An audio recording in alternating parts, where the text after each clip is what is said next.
Alright, welcome back to another video. As you guys can see, I am not bundled up in jackets and layered up as can be. Audio's probably going to be a little echoey, but not too worried about it. I went to the Wisconsin Fishing Expo this last weekend. I don't know when this will be posted, but went there, saw a few cool things, bought a lot of stuff that I probably really didn't need, but I really wanted. So we got it. And that's kind of what this video is going to be about, and kind of go over what I found, what I think is going to be really good, and what I think is going to be, and what I'm excited to try. So, first off, the first thing me and my dad went and got were some new Mags rods. Custom made rods. They make all hand-picked blanks, everything like that. They got the real like tacky golf grips on them. Really sensitive, really lightweight. Me and my dad picked some of their ice fishing ones up at the Ice Fishing Expo. We really liked them, and so we wanted to get some of their open water stuff, and they were going to be there, so that was the first booth we ran to. I picked up a 7.4 Heavy Fast. It's going to be probably my new flipping rod.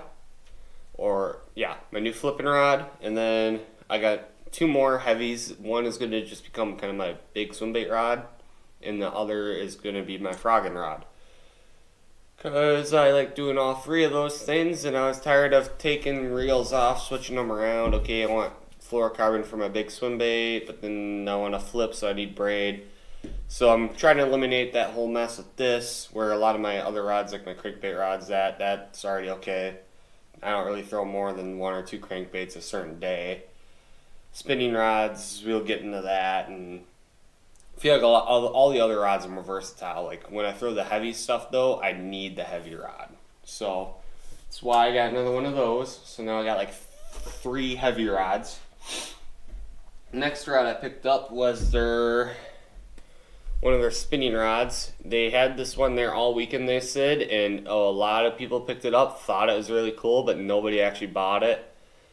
Until I came along and saw it, and I was like, I like that, and so I got it. It's their 7-foot medium moderate fast. They had all sorts of different colors, but I picked this one up. It was all white. I saw the red, white, and blue on it. I was surprised my dad didn't grab it. It's got the black and white grip on it, split grip, obviously, really sensitive. I like the action on the tip. It's probably going to be my minnow shaking rod. I'm thinking like my kind of vertical jigging, not necessarily vertical jigging, but my shaking a minnow and mid-strolling, whatever you want to call the different techniques now. Basically my live scope rod, I think. Accurate casts, kind of watching my bait fall.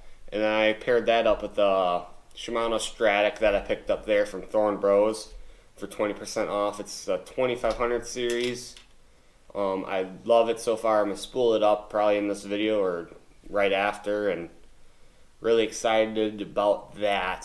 First Shimano though, and I went kind of their middle, higher end spot, and everyone says how good and smooth they are, and so far I'm really impressed with it. I'm really excited to get out open water and use this with the live scope setup and throw a few casts around. Sticking on with the rods and reels, last year towards the end of the season, one of my reels from Hobby Garcia was starting to go poop, and I needed a new one to replace it. The gears were starting to kind of grind in it, and it wasn't really doing so good. So I came across this one at some random booth. I can't remember. Something like the Wilderness something, but some shop that was there, and they had Daiwa Regals on sale for like, I think they're like $70 usually, and I got it for like $55, something like that. Picked up their 2500 series. I kind of like the color on it. It's got like a prism color. You can see blue, purple, all in it. People say Daiwa's good, so I wanted to try. It's one of their lower end ones, so obviously it's not going to be their top tier. But I also had the T-handle, which I was kind of interested in trying. And for a lower price point, if I don't really like the T-handle or something about it, not a huge loss. But so far it seems pretty smooth, and like it'll cast kind of Obviously, a spinning reel don't matter much about the cast, more about the reel and smoothness and the drag, which the drag seems alright. A lot of clicks in there, but obviously not as smooth as the Shimano, but quite up there. What I'm really excited to try and see if it really makes a difference or not, is the new Berkeley Forward braid. I didn't pick this up at the Expo. I didn't see anyone that had it, but I went to Cabela's after and picked this up.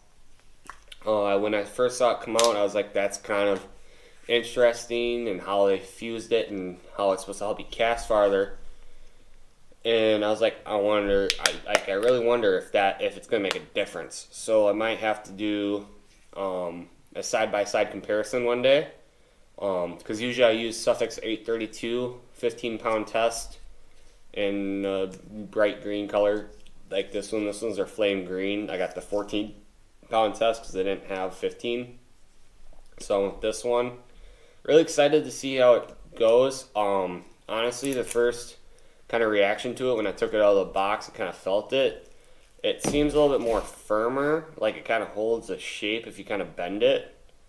And then it feels smooth. It almost feels like fluorocarbon smooth. Like the braid, like the Suffix 832, you can kind of feel the strands overlapping. This just feels straight like a fluorocarbon. So I'm kind of excited to see how that is. See if I notice a big difference or not. This is going to go on my Shimano, since it'll be like my live scope, and it kind of made this. They're advertising it for live scope, but I think everything you can advertise for live scope is kind of gimmicky because it's kind of what's taking over the industry. So I'm really excited to try that though. I got a few more Crush City baits from the same booth that I got the Regal from. I got a free Crush City hat, which I'm not wearing. I'm wearing my Mags hat I bought. But I picked up a Ned BLT in Gobi color. Felt like with my smallmouth addiction now, it's going to be a real good color for some of the lakes I fish with, it being really clear, and who doesn't love a good old Ned rig? And then I've been really getting into the Nico rigs lately, and so I picked up a few of their janitors. I picked up their, what do they call it? Their Ghost Morning Dawn, which is their like kind of, Tequila Sunrise, something like that. I can't remember color, and I haven't really ever thrown anything like this. I know obviously it works. Everyone goes crazy about it, so I'm gonna try that. And then I just picked up a green pumpkin color to go along with it for the more natural presentation. What else did I get? Okay. These baits were kind of interesting. We came across their booth, and I was like, it's kind of cool. These are Nomad Design. I think I've seen these on YouTube before. But what's cool about them, I picked up a few of their lipless crankbaits, and then I got a free jerkbait with it. It's one of their smaller sizes. It's a Shikari 95 suspending. So it's just a little bit smaller one. I'll pull it out of the box. But what's interesting about these, and it's in the jerkbait I believe too, is they came up with a way for it to run true every time. So you don't gotta sit there and tune it if, say, you hit a tree or a stump or something, or you're banding against rocks and over time it comes loose. The line tie, where the split ring goes, is able to kind of move a little bit. I don't know how well you guys are gonna be able to see it. I'll come up and kind of show you guys quick. But if you guys see right there, it moves a little bit. So that's supposed to allow it, as it's going through, to track straight. So it's not going, I don't know, you guys have probably seen it, and it happens if you hit a rock or for some reason it just comes out of square, or if it's not out of square, if it comes out of the box and it's running off to the right or running off to the left, you gotta get a pair of pliers, get in there and bend that piece of metal where it's tied off to, and bend it whichever way to make it run straight. This, you shouldn't ever have to do that. And so I picked up this kind of brown craw color with a little bit of red belly on it. Not sure what they call the color. And then they kind of got like a matte finish to them, which I thought was kind of interesting. This is brown craw. And then I got another one that's bright red for early spring. This one is just red craw. They went real basic with the names, I guess, which is nice. This is the jerkbait one I got. I was hoping they had one of their bigger ones, because you would have to go down to a retailer, buy the 2 baits, bring your receipt back with the 2 baits you bought, and then they'd give you a free one at their booth. And this, okay, so it doesn't have the true, like the technology in there for it to track true, which really it's a jerkbait, so you don't need that because it's supposed to be all over the place anyways. But what it does have is this nice feature, which I believe a few of the Rapalas have and a few other companies have put in their baits, is that weight transfer system. So there's a little tungsten BB in here, and when you go back to cast, weight goes back, and it's supposed to fly straight, go out there like a arrow, land, and you can start twitching it. And then when I picked it up, it's kind of got like a prism feel to it, like it's almost a I don't know, almost like a sideways rectangle or a square, like it was, and then it's just twisted. The back's really wide and the bottom it narrows out from the sides here. I don't know how well you guys can see that on the camera, but I felt when you pick it up, you can't really tell just by looking at it, but when you pick it up, you can feel the contours on it, which I thought was kind of interesting and kind of curious how that plays with how it reacts in the water when you twitch it. I also picked up the Tungsten Evo chatterbait. Well, we can all know why we bought this. It's tungsten. It's supposed to have a little bit, people say it has a little bit higher noise when it's coming through the water with the blade hitting the head, and I got it into bluegill color because that's what a lot of our forage is up around here in the Midwest. And I'm excited to try it, compare it to the lead, see if I can catch more bites one day with tungsten, less bites with the lead, back and forth, kind of figure it out. Got the 3/8 ounce, and the head is a lot smaller than what it would be with the lead, so kind of curious to see how that acts. Really excited to do that. It is close to the same price as a jackhammer though, so kind of pick or choose. And then I came across this one company. I wasn't really paying too much attention, I'll be honest, so I don't know how much I'll throw these. Pro Tour Baits. I got 2 of their swim jigs, and it looks like they're hand poured and everything. They got a pretty soft skirt on them, so the hook comes right through real easy, no problem. The hook's really sharp. I think they use Gamakatsu, yep. They use Gamakatsu hooks, and then they use like 50 or 60 pound braid for the skirt. So they're all hand tied and everything too. But I wasn't really thinking and was like, okay, yeah, let's try it. Why not? But they don't have the line tie, the inline line tie or whatever, where it's the opposite way of how you normally want your swim jigs. So when they're side to side like this, usually they're better for rocks, or like you'll see them on your football head jigs and maybe a few of your flipping jigs, but really you only see it kind of in your football head jigs and jigs you're fishing around rock cover, where when you're fishing through the grass you want that nice parallel line tie with the hook, because then it'll come right through the grass easier. Now this, I'm going to cast this into the grass, and as it's coming through, the line tie, it's kind of high up, so it's kind of nice. What I think will be nice about it is it kind of keeps that bait lower, like the trailer lower, because I'll be pulling on it, and hopefully it kind of curves up like this. So it'll give a little bit different presentation, but it won't come through the grass as easily. So I'm going to kind of compare that side by side to some of my other ones I use. It gets real weedy around here, so I always look for like, okay, it's got to have the inline line tie and some of the other stuff in a pretty good weed guard. This one seems pretty soft, which will be good for hook sets. So maybe these will become my more open water, like dock fishing, trees, which usually you want to throw a spinnerbait around, but if if I'm going a little bit more finesse, maybe around a little bit of stumps, and I think mostly docks, skipping this under docks pretty good, and doing that type of thing. But definitely, I mean, I'll try it, see what happens, but I don't really see myself really throwing these by the amount of grass I do usually throw my other ones in. But yeah, so those are Pro Tour baits. We'll see how they go. The hooks are sharp. Everything else about it's really sharp and strong, but I didn't really see the eye tie, and a little bit disappointed when I saw that.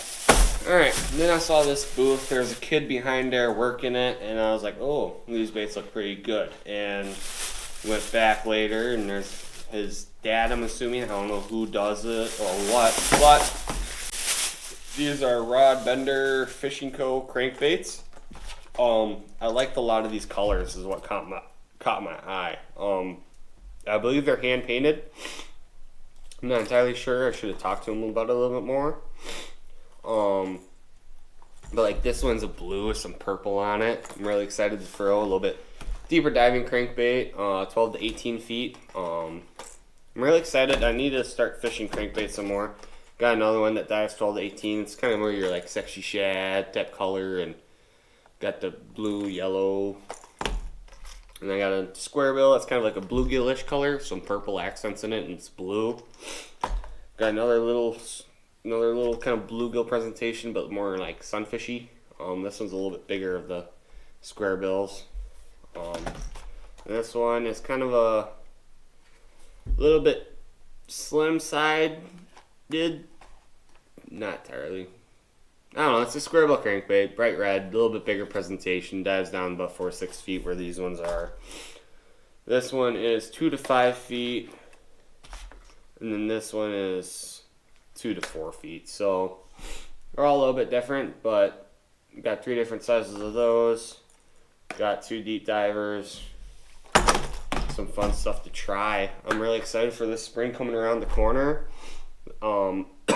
Got the new line, got the new rods. Gotta get a bait caster reel again now. Maybe even 2, we'll see. But it's kind of everything I picked up at the Expo. Really excited to try a lot of these baits. Especially these that are supposed to always track straight. I'm kind of curious if I'm throwing this by weeds and stuff, weeds and gunk and all sorts of other stuff gets clogged up in here and then it starts tracking around and you can't really fix it unless you get cleaned out, or what kind of happens with that. But got a good rattle to them. It's real high pitch. And then the jerk bait's kind of cool. I think I'll use this a little bit for Sierra days and kind of see how it works. And crankbaits are crankbaits. I don't usually throw them, but I need to start learning how to throw them. So picked a few up. I think they're hand painted. Our baits feature ultrasonic welding, ultra detailed airbrushing, optimal bearing and weight placement, split rings, and super reliable Mustad TG76 hooks, all while having one of the best, most durable clear coats finishes in the industry. Guess we'll see about that. I'll put that to the test. I'll start throwing these around rocks and stuff. It's supposed to have some of the best clear coat, I guess. Excuse me. But real excited for this spring. This might come out before my ice camping day 1 video, because this will be a quick little edit, just put a few things in and stuff like that. But thanks for watching. Like and subscribe, and I'll see you guys in the next one, and keep on fishing.